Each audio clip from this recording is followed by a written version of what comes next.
Oke, Assalamualaikum warahmatullahi wabarakatuh.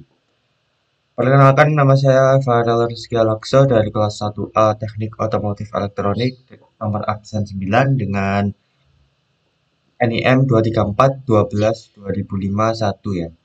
Oke, di sini saya akan mengerjakan tugas tentang prinsip atau sistem karburator pada kendaraan bermotor ya, untuk memenuhi tugas motor bensin. Oke, yang pertama, pembahasan hari ini kita akan membahas tentang gimana apa aja sih komponen karburator, terus fungsi karburator itu apa, terus cara kerja, komponen, dan juga alasan-alasan kenapa si karburator ini ya ditinggalkan gitu. Oke, kita mulai dari pendahuluan yang pertama. Nah, karburator itu apa sih? Nah, fungsi karburator di sini itu adalah bagian yang paling penting yang bertanggung jawab untuk mencampur bahan bakar dan udara dalam proporsi yang tepat sehingga mesin kendaraan kita dapat berfungsi dengan baik. Nah, meskipun teknologi modern telah menggantikan sistem karburator dengan injeksi bahan bakar elektronik atau EV, eh, pemahaman tentang prinsip kerja karburator ini tetap relevan untuk kita pelajari ya. Nah, mari kita hari ini kita akan menelusuri lebih dalam bagaimana karburator itu dapat mempengaruhi kinerja kendaraan kita dan mengapa sih karburator ini masih tetap penting dalam pemahaman mekanika dasar dalam motor bensin. Di sini terdapat eh, singkat gambaran dari karburator ya. Inilah kurang lebih ya. Oke, kita lanjut. Nah, mari kita mulai. Nah, apakah kalian sudah siap? Nah, sebelum kita memulai pembelajaran kali hari ini, kita alangkah baiknya untuk berdoa terlebih dahulu sesuai dengan keyakinan masing-masing. Berdoa dipersilakan.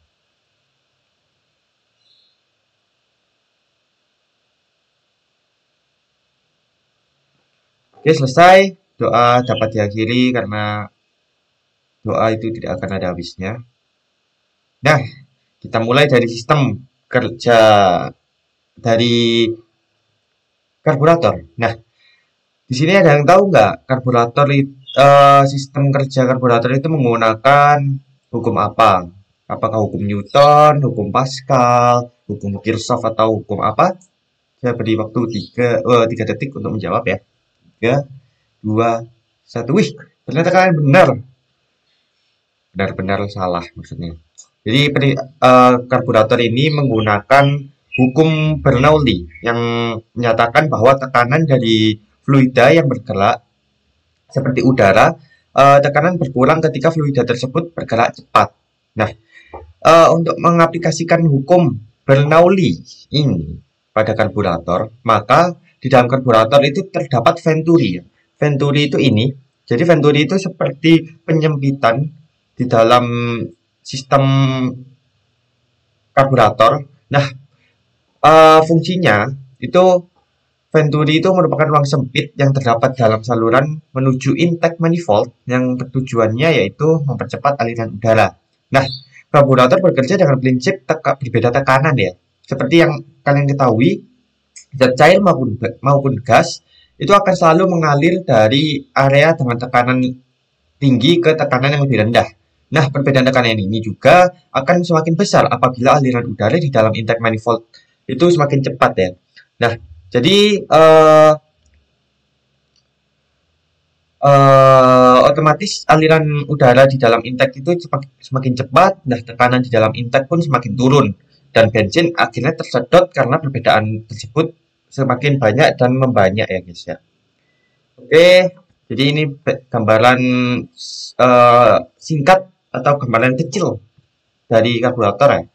Seperti ini bisa dipahami ini venturi ya, venturi ini udara masuk. Oke, kita lanjut. Nah, komponen utama karburator itu komponen utama yang basic lah ya. Itu seperti ini gambaran singkatnya. Nanti kita akan telusuri lebih lanjut bagaimana dan apa saja sih komponen yang ada di sistem karbu ini. Jadi kita lanjut. Nah, sistem pelampung nih guys. Sistem pelampung ini itu ketika bensin di ruang pelampung itu kosong seperti ini ya. Nah, ini terdapat needle valve.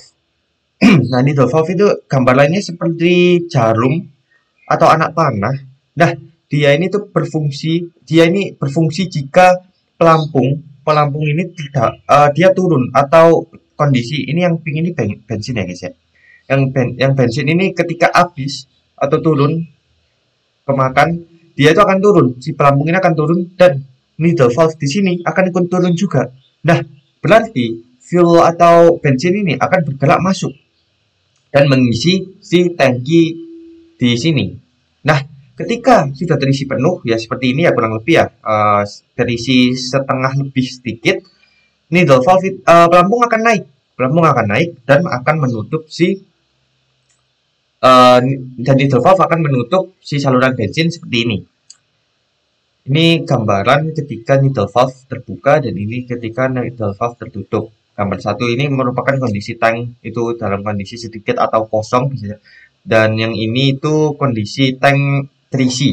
Nah, ketika bensin di ruang pelampung kosong, maka pelampung akan turun dan mengakibatkan needle valve juga turun dan membuka saluran bensin dari pompa ke ruang pelampung. Nah, ketika bensin di ruang pelampung penuh, maka pelampung akan terangkat kan, dan needle valve terangkat ke atas dan mendorong needle valve untuk menutup saluran bensin atau saluran bahan bakar dari pompa ke ruang pelampung. Seperti ini ya sistem pelampung dalam sistem karburator. Kita lanjut ke air vent tube. Nah, fungsi dari air vent tube ini itu adalah menghubungkan ruang udara ini. Di sini terdapat ini ya, terdapat kayak corong. Ini terhubung dengan udara luar nih. Ini ada udara masuk dari air vent atau filter udara masuk.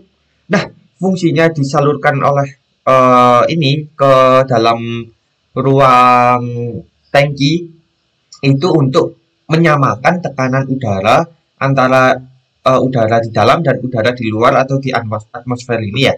Tujuannya yaitu untuk menjaga tekanan di dalam ruang pelampung agar tetap stabil sesuai dengan tekanan udara yang berada di luar.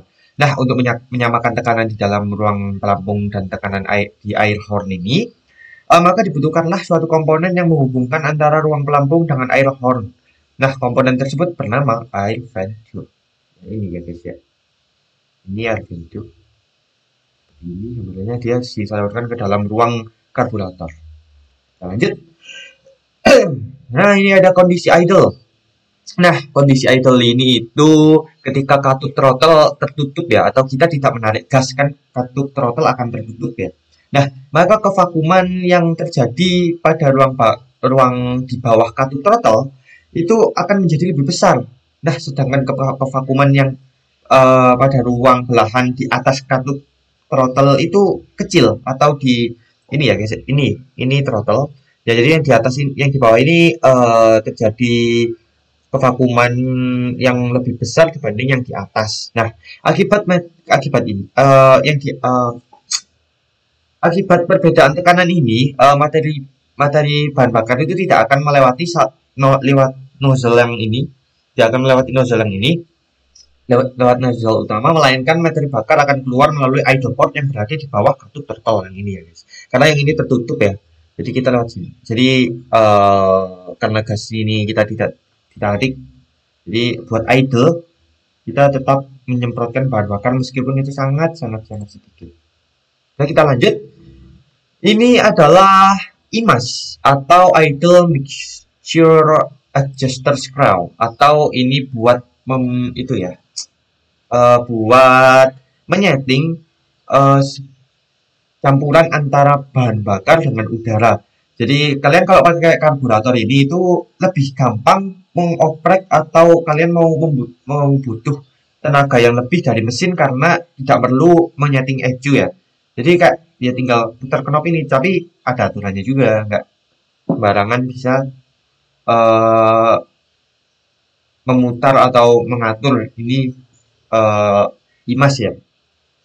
Nah, agar kita menyeting ini juga ada caranya. Jadi singkatnya, mesin itu harus berada pada posisi on dan idle ya. Idle, tidak digas, tidak dibawa berjalan, lalu disetting itu tidak boleh ya guys ya. Nah, agar mesin berputar dengan manis ya, di skala stasioner maka adonan materi bakar dan udara harus sekitar 11:1. Perbandingan materi bakar dan udara ini ditentukan dengan diameter di dalam slow jet.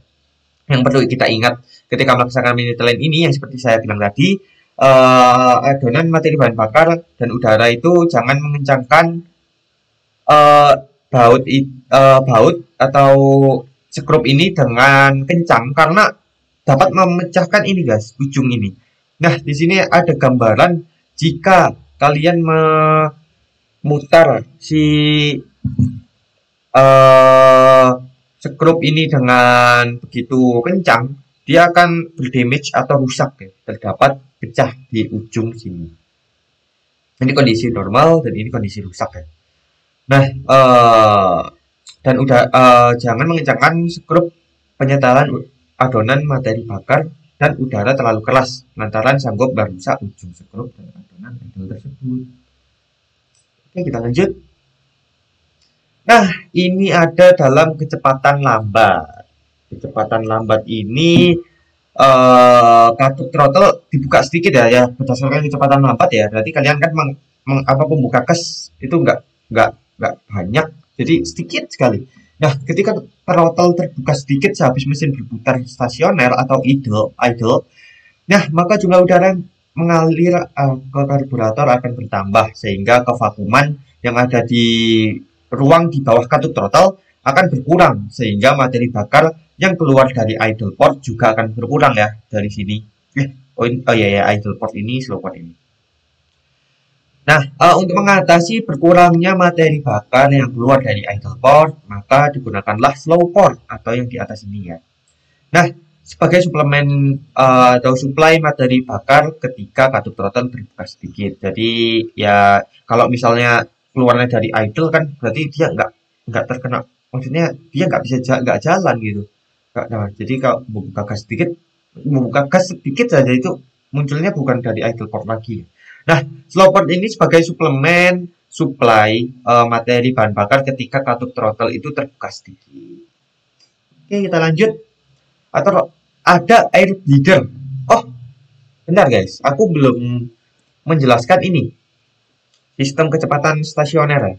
Atau ya ini rangkaian dari sistem karbu gitu.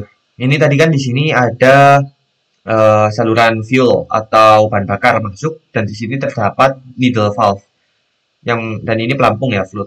Nah, ini bensinnya hijau. Nah, jadi pertama-tama itu bensin masuk melalui main jet, tersedot oleh main jet dan tersalurkan ke slow jet. Nah, di slow jet ini terjadilah yang namanya air bleeder.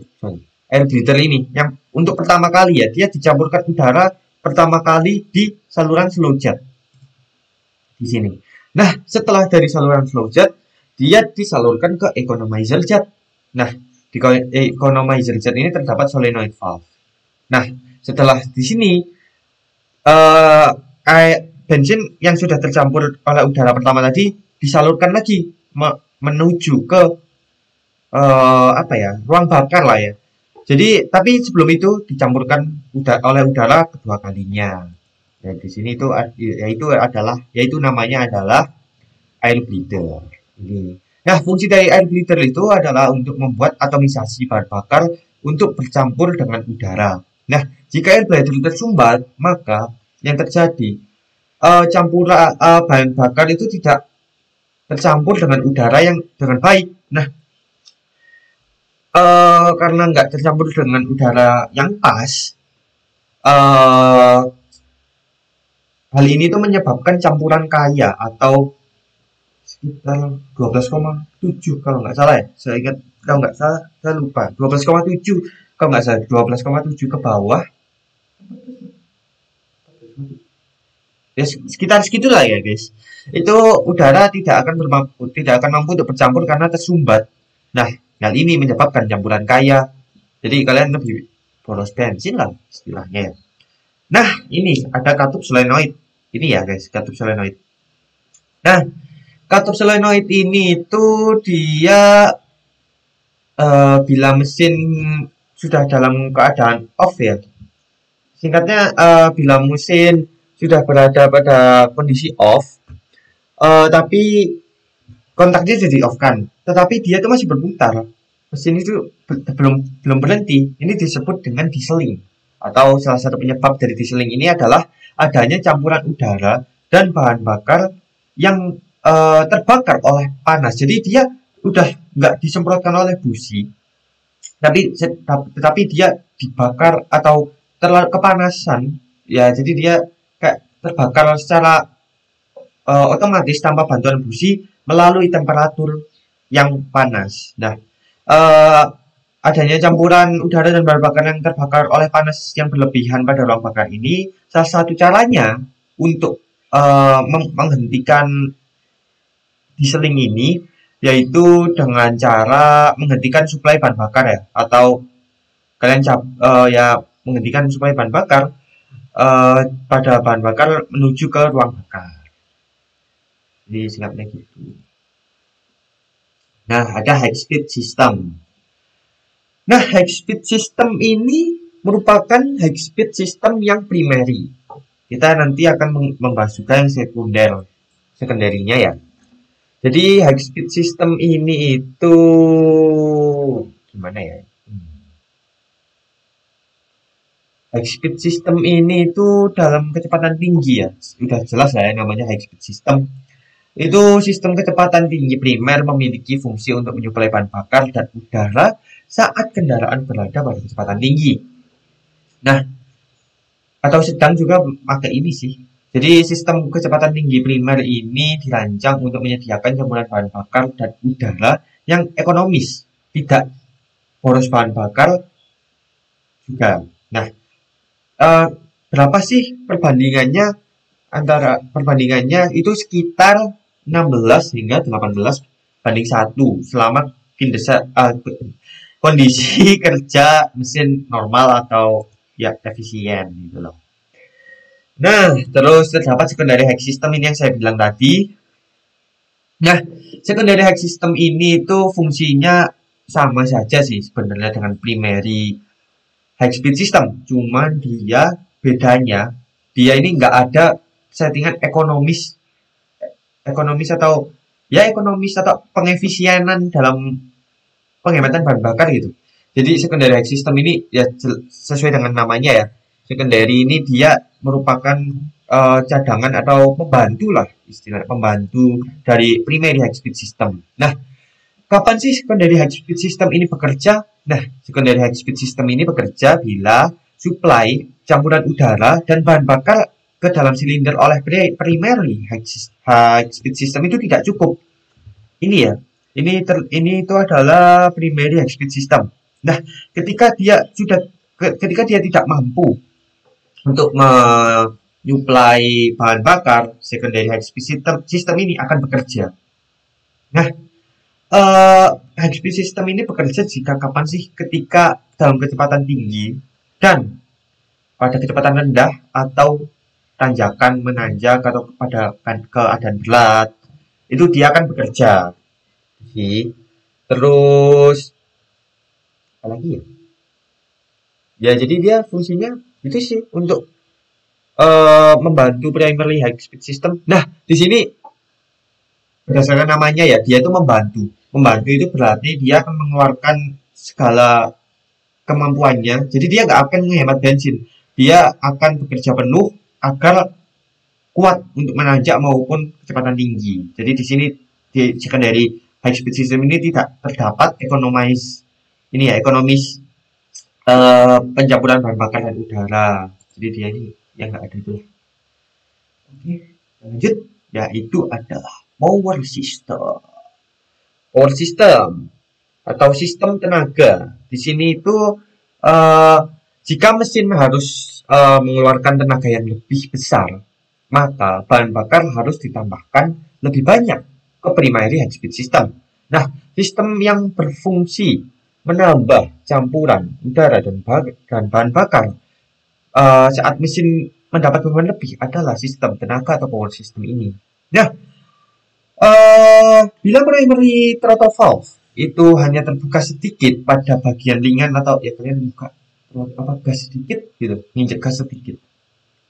Kevakuman dalam intake manifold akan lebih besar sehingga power piston akan terhisap pada posisi atas atau TMA lah ya. Enggak TMA juga sih. Memang kok terhisap ke atas. Nah, hal ini akan menyebabkan power valve spring B menahan power valve.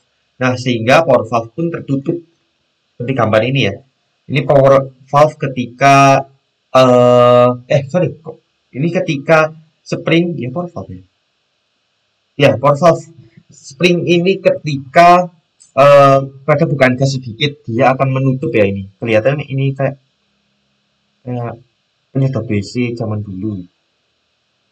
Ini akan tertutup sesuai namanya ini ya. Hal ini akan menyebabkan power valve spring B menahan power valve ini. Dan sehingga power valve menutup. Nah, tetapi kalau bila primary throttle valve dibuka agak lebar pada kecepatan tinggi atau jalan menanjak ya, jalan menanjak kan gasnya itu ya lumayan lah supaya kuat naik gitu. Dan power piston ini akan terdorong ke bawah dan menghasilkan tenaga. Nah, valve spring A di sini saya belum menemukan ya, mohon maaf ya. Power valve spring A itu tapi sama kok guys dengan seperti ini. Tuh sama aja, maksudnya konstruksinya hampir sama lah. Akan terbuka. Nah, bila ini terjadi, maka bahan bakar akan disuplai dari power jet dan primary main jet ke sistem kecepatan tinggi sehingga campuran menjadi kaya. Ya, jadi antara campuran udara dengan bahan bakar itu di udaranya dikurangin lah istilahnya. Nah, ini ada acceleration atau akselerasi sistem.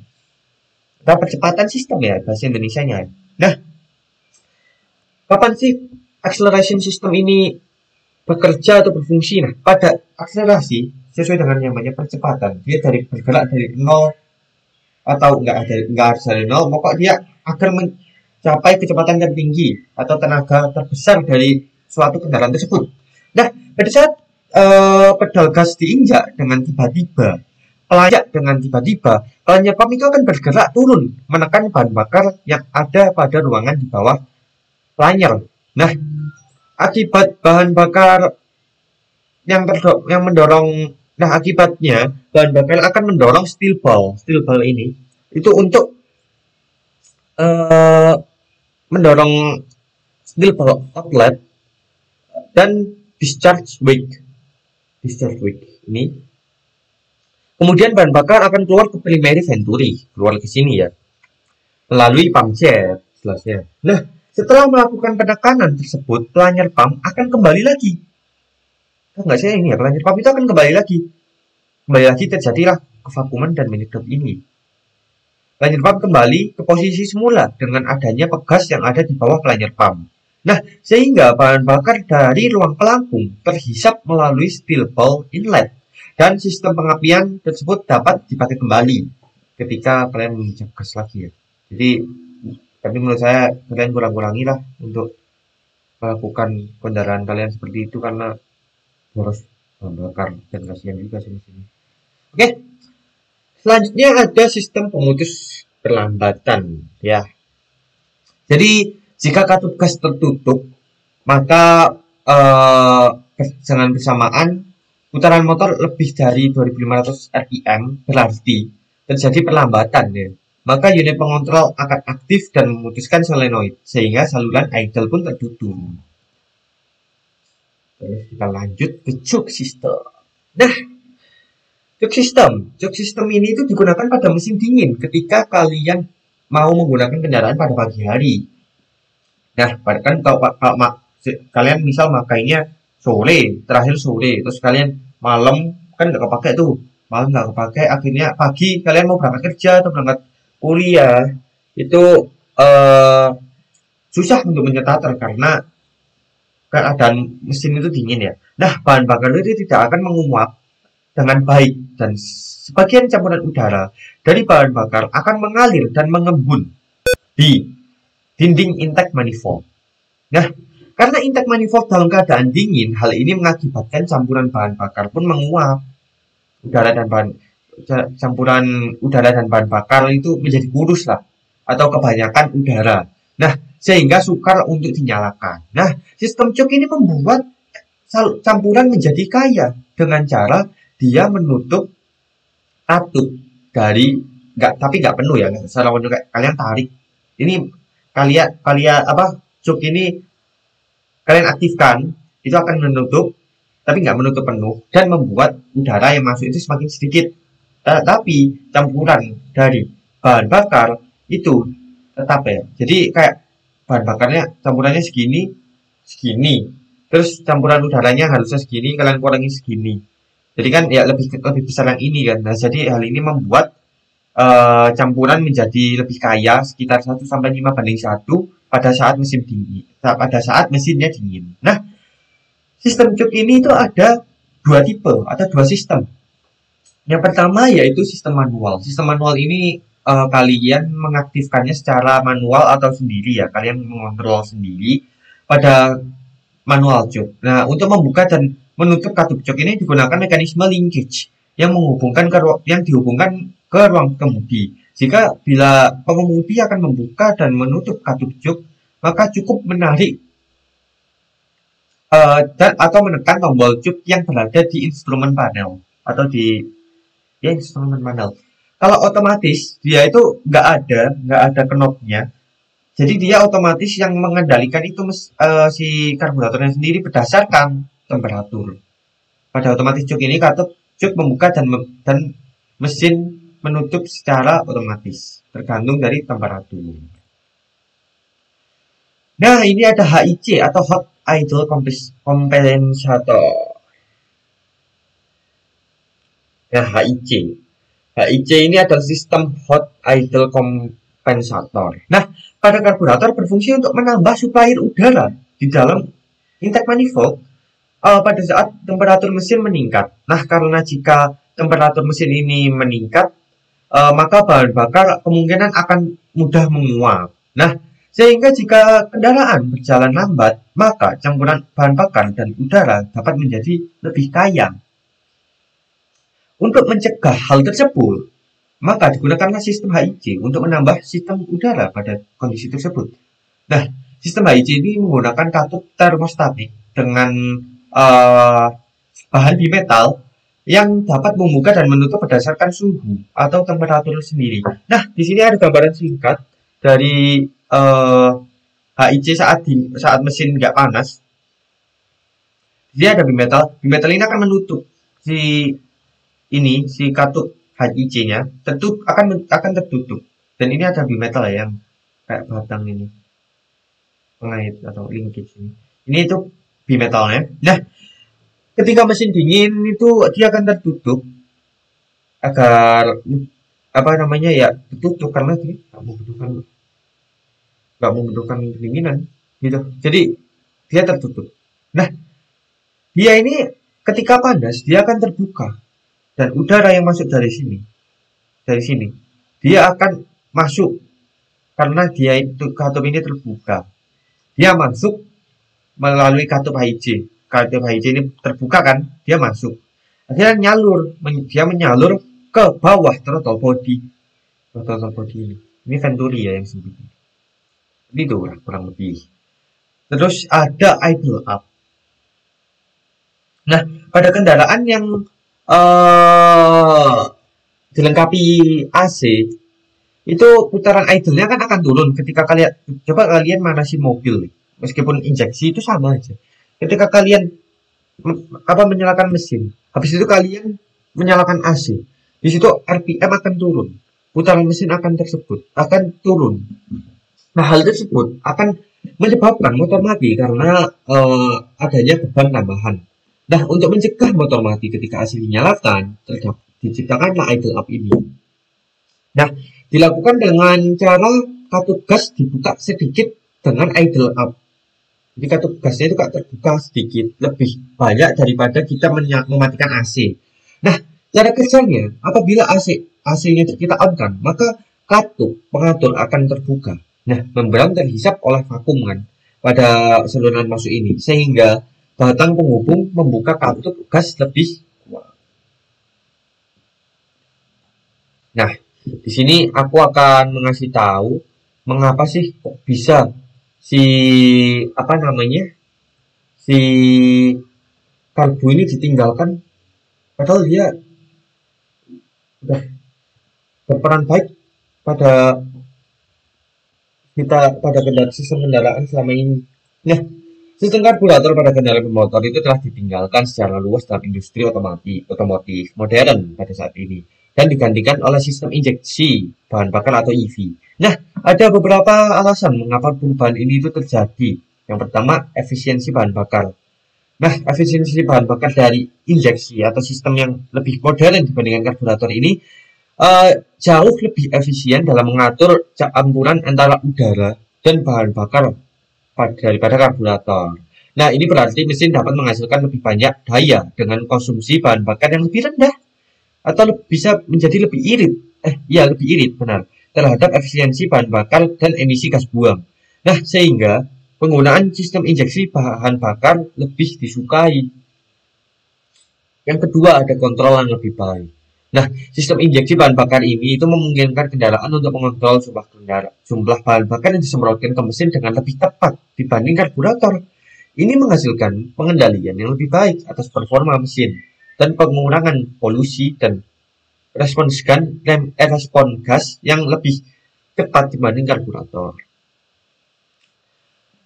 Yang ketiga ada ramah lingkungan. Nah, sistem injeksi bahan bakar membantu mengurangi emisi gas buang yang merugikan lingkungan. Ini adalah salah satu alasan utama mengapa pemerintah dan badan regulasi otomotif di seluruh dunia telah mengadopsi regulasi ketat terkait emisi gas buang. Nah, yang membuat kendaraan dengan karburator ini menjadi kurang relevan. Nah, ya kalian sudah tahu ya, bumi kita ini sudah sangat, sudah pemanasan global yang sudah tidak, apalagi Indonesia yang dengan iklim tropis dan terlewat garis khatulistiwa ini sangat, ya Allah, panas sekali. Terus ada penyesuaian otomatis yang keempat. Nah, sistem injeksi ini bahan bakar modern sering memiliki kemampuan penyesuaian otomatis terhadap kondisi mesin yang berubah-ubah. Nah, seperti suhu udara dan tekanan atmosfer ini. Hal ini itu membantu agar kinerja mesin yang optimal sepanjang waktunya. Nah, lalu ada perawatan yang lebih mudah. Ya, perawatan yang lebih mudah ini karburator itu memerlukan perawatan yang rutin, seringkali harus disesuaikan secara manual. Nah, sementara sistem injeksi bahan bakar ini dia kan menggunakan ECU ya atau ECU itu hanya memerlukan perawatan yang lebih sedikit dan biasanya lebih tahan lama. Nah, kemajuan teknologi, saya akan menambahkan kemajuan teknologi juga. Jadi teknologi elektronik dan komputer itu kan telah memungkinkan perkembangan sistem injeksi bahan bakar yang lebih canggih. Termaksud injeksi langsung dan injeksi multi titik. Nah, yang semakin meningkatkan efisiensi dan kinerja kendaraan. Jadi secara keseluruhan perubahan dari sistem karburator ke sistem injeksi bahan bakar ini telah memberikan banyak manfaat, termaksud peningkatan efisiensi bahan bakar, terus pengurangan emisi, dan kinerja lebih baik. Oleh karena itu, sistem karburator telah ditinggalkan sebagai pilihan utama dalam kendaraan bermotor modern. Tempat tinggal karburator pun sangat berharga. Nah, mungkin sekian ya dari saya. Terima kasih telah mengikuti acara saya dari awal sampai akhir. Mohon maaf kalau lama, mungkin ini ada 20 menit dan ya, atau kurang atau lebih. Mungkin sekitaran segitu. Kurang lebihnya mohon maaf. Ihdinas siratal mustaqim. Wassalamualaikum warahmatullahi wabarakatuh.